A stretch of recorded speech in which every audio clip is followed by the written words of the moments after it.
prefer to write proofs in that style, and some people prefer the bigger hammer of inversion. It's really a question of taste. It's all fine. But let me show you inversion. So suppose we want to show, oops, sorry, don't need that anymore. Yeah. Suppose we want to show that successor is injective. I claimed that it was. Let's write the proof that demonstrates that it is. So if we have a hypothesis that says S of n equals S of m, and we want to know S equals m, n equals m, how do we get that? We use the inversion tactic. Inversion says, take a hypothesis that's an equality between two data structures and kind of pull out everything that we can from that. So in this case, we know from H that n must equal m, and therefore, when I do inversion, I get a couple of things. Now, inversion, as I said, is a big hammer. One reason that some people don't like it is that it's such a big hammer that it sometimes does more than you expect. So it's done a couple of things. It's introduced a new hypothesis, H1, that captures the equality that we were hoping for. And it has already rewritten that equality in the goal state. And it would have rewritten that equality in the rest of the hypotheses if there were any. So actually we're already done now that we've done that inversion. Here is another example a little bit more interesting. So here in H is an equality between two lists. These lists, if you think of them as trees, are kind of deeply nested things. And the inversion will keep unrolling the equations that it finds until it's gotten all of the juice out of them. So if we do that inversion, we get two equalities new in the hypotheses. How did they change the subcode? After you do inversion, you get two additional hypotheses, but it also changes the subcode. Did it? Yeah. It changes the goal. So it changes the goal state by rewriting using those equations. Yes.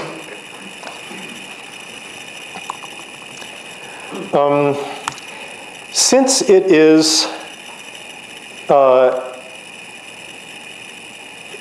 it is generating equations, we might like to have names for those equations. We can get names for those equations by explicitly saying as blah blah. So rather than H1 H2, we can have it call it HNM or whatever. Let's see. Okay. Here's something different. So what are we proving here? If BEQ nat 0n returns true, then n is 0. So this theorem is doing quite an important thing, actually. It's relating two different notions of equality. It's relating the built-in notion of equality that says these are the very same tree, these are the same value, with a notion of equality on natural numbers that we defined. And we called it BEQ, but as far as we know up until this point, it might or might not have anything to do with actual equality. So this is quite a useful thing to know. So how do we prove it? Well, numbers are inductive things, and BEQ nat is a recursive thing. So we might expect that we need to do some kind of at least destruct on it. Actually, just destruct is enough. Because we only really care whether n is 0 or non-zero. So let's do that destruct. Now, in the 0 case, all we need to do is reflexivity, because the goal already is what we want. The goal is already simple. But in the inductive case, after simplification, what we get, before simplification, what we get is the assumption if 0 is equal to successor of n prime, so if that calculation yields the Boolean true, then something, something. But of course, that calculation is never going to yield the answer true. So once we simplify, we can see that it's contradictory. Once we introduce that into the hypotheses, we're now in a state where we have a contradictory hypothesis. And from a contradictory hypothesis, we should be able to prove anything. So how do we do that? Well, inversion. Inversion applies the principle of injectivity, we've seen that already, and the principle of disjointness. So here, the principle of disjointness says H is contradictory. From the assumption H, anything follows. So inversion on H gives us 0 subgoals. Okay, and this is, of course, an instance of the so-called principle of explosion, sometimes the way people name it, which says if you make a nonsensical assumption, then anything follows. So for example, if we assume false equals true, then 2 plus 2 equals 5. Fine. How do we prove it? Exactly the same. Please. This was nonsensical because true and false are two constructors and they cannot be equal. Yes. So thank you. Precisely.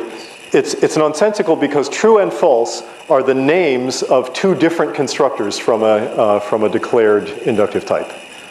Not because they mean anything about truth and falsity or anything like that, just because they're different constructors. Is it possible to introduce cases of an inductive type that are not disjoint?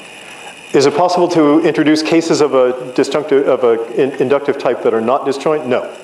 It is inherently part of the inductive type declaration mechanism that the constructors are always disjoint. Do we ever force the constructors to be identified? No. Two constructors that are spelled differently are always different, no matter what they're applied to. Please. I might have been doing something silly, but I tried to use EQ as a function, a normal function, yesterday, and I got an issue. Does it give you that equality relation for any inductive type? The loosest equality relation? Let's see. I'm not sure I understood the question well enough to say it back. Are you saying that the equal symbol used as a function is? Better question. Okay. Does coq automatically define a function to bool for each inductive type? Very good. So does coq automatically define a function to bool for each inductive type? That is, so we've written down the natural number equality, but could coq automatically generate it for us? No.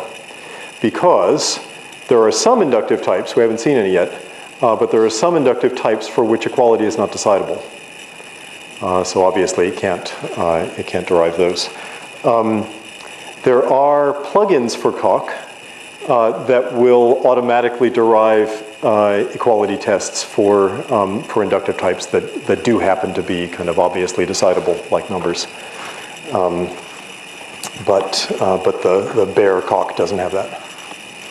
Yes? So if you don't like it to work on your goal, like the big camera does, what are the smaller hammers? So if you don't like the big hammer, if you don't like inversion, what are the smaller hammers? I actually forget what all those tactics are called, because I tend to use inversion.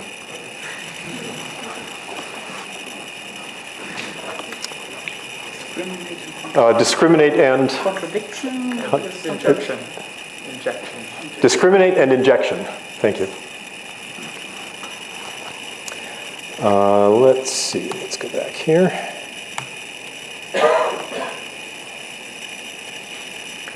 Okay, so to summarize, inversion is a big hammer that takes an equality, notices whether it's an equality between the same constructor or different constructors. If it's different constructors, then it just solves the goal. If it's the same constructor, then it introduces equalities between all of the arguments to the constructors, and then repeats. And does that recursively as long as it can see a constructor on both sides of the equality.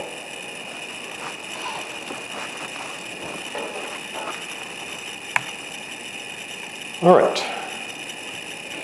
Let's see. I'm going to skip over those actually and check how much more we have to do here. Yes, we have quite a bit more. And I'm going to keep going. Okay. Here is a useful theorem. It's called F equal, and it says, suppose A and B are types, and F is a function from A to B, and X and Y are members of A. Then if we know that X is equal to Y, then F of X is surely equal to F of Y. So this function is not hard to prove. And it wouldn't be worth writing down at all, really, except that it's quite useful for reasoning backwards. Because suppose that you want to know that f of x is equal to f of y, that's your goal. What will happen if you say apply f equal? Well, it will give you a sub-goal, x equals y. So f equal is useful for situations where the goal is f of something equals f of something else. And you just want to throw away the f's and say, let me show that the arguments are equal. That isn't the only reason why f of something could be equal to f of something else. But if you happen to know or believe that the arguments are equal, that's an easy way of showing it. So f equal is a quite handy tactic for throwing away these f's. In fact, it's so handy that instead of saying apply f equal, you can just say f equal. So there's a tactic called f equal that's equivalent to apply f equal.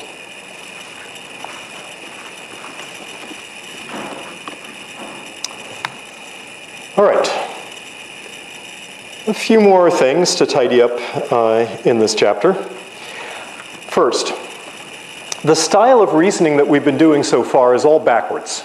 So we start with a goal that is the final thing that we want to establish, and then we apply tactics to simplify it, simplify it, simplify it, in some cases break it into distinct cases, or do induction on it, whatever, and we're always trying to solve sub-goals and thus eliminate them until we get to a state where there are no sub-goals left.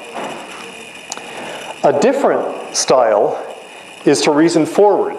That is, to introduce into the hypotheses all of the initial assumptions.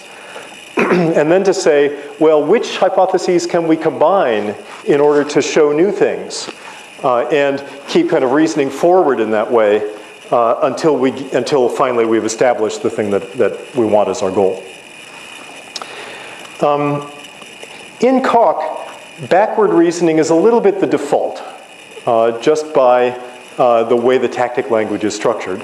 But if you, at any given moment, or just temperamentally, prefer forward reasoning, you can do that too. So if you want forward reasoning, what you want is to apply tactics that, rather than fiddling with the goal state, fiddle with the hypotheses. And you do that using things like simple in. So most tactics come with an in variant that that works on hypotheses instead of the conclusions. So let's find that. There we go.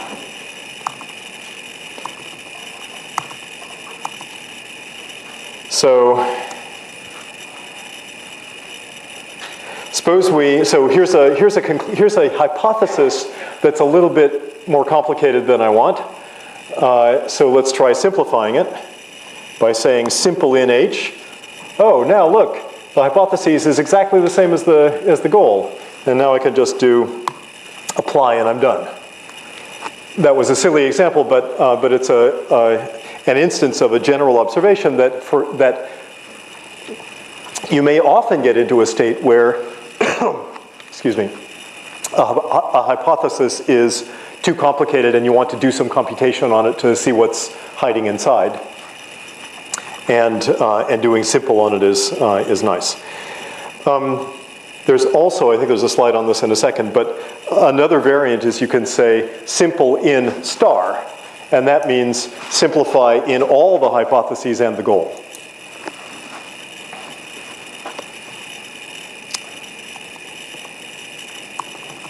We can also do other tactics in hypotheses. So for example, here is symmetry in H. So let's see, why do I want that? I want that because if I swap the sides of H, then I can apply EQ to H.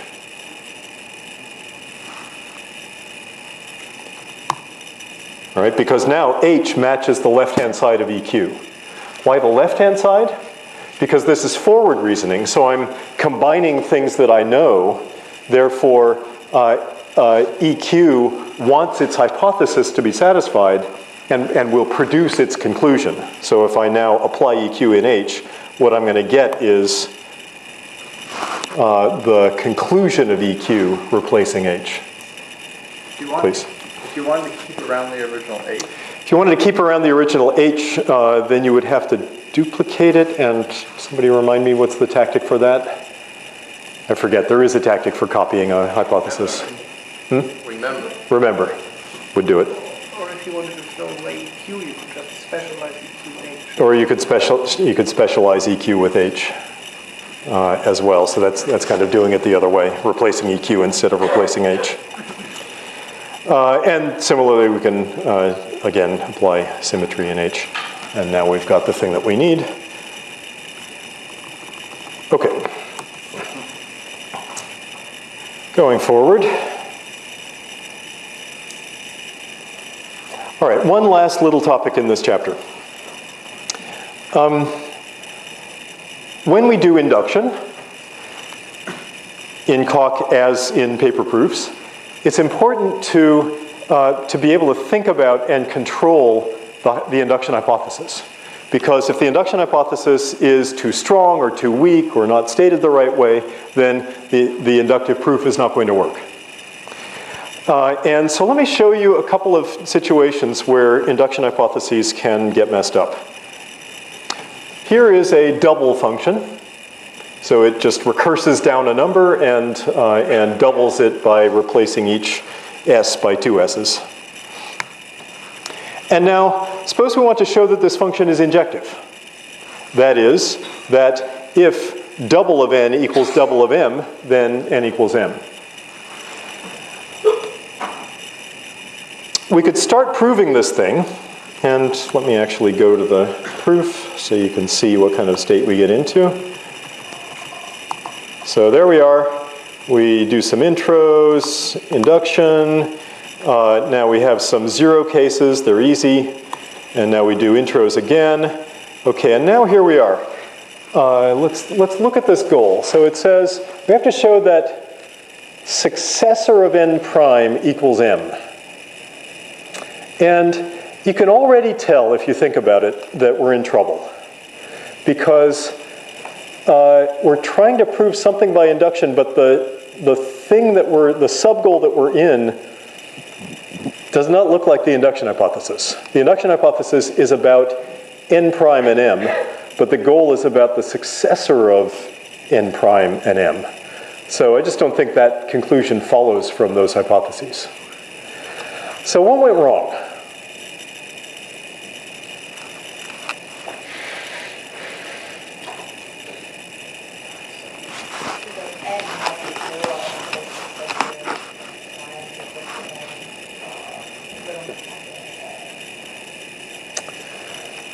Let me try to generalize what you said.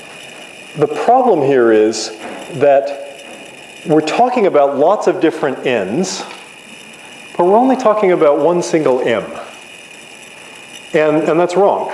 The m that we're talking about needs to change at each level of the induction, just like the n does. So the problem is, way back here, before we did induction, we have n and m in the context, but we're doing induction on n, and m here is a constant. Why is M a constant?